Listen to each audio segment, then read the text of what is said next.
સંદેશ ન્યૂઝ જોઈ રહ્યા છો આપ તમારી સાથે સત્યની સાથે અને તમામ ન્યૂઝ અપડેટ સાથે હું ઝંખના દવે। સૌપ્રથમ વાત દાહોદની કરીએ। દાહોદના ભાટીવાડામાં 8 કલાક બાદ પણ આગ યથાવત છે।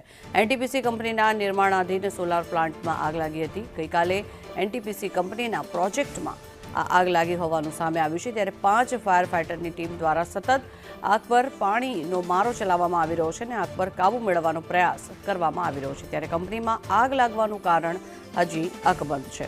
સતત પ્રયત્ન કરવામાં આવી રહ્યા છે આગ ઓલવવા માટેના। ત્યારે મહત્વનું છે કે સોલાર પ્લાન્ટમાં આગ લાગી છે। આ દ્રશ્યો આપ જોઈ રહ્યા છો દાહોદના આ દ્રશ્યો કે આગે વિકરાળ સ્વરૂપ ધારણ કર્યું હતું। 5 ગાડીઓ અને ફાયર ફાઇટરો દ્વારા સતત પાણીનો મારો ચલાવી આગ પર કાબૂ મેળવવાનો પ્રયાસ કરવામાં આવી રહ્યો છે।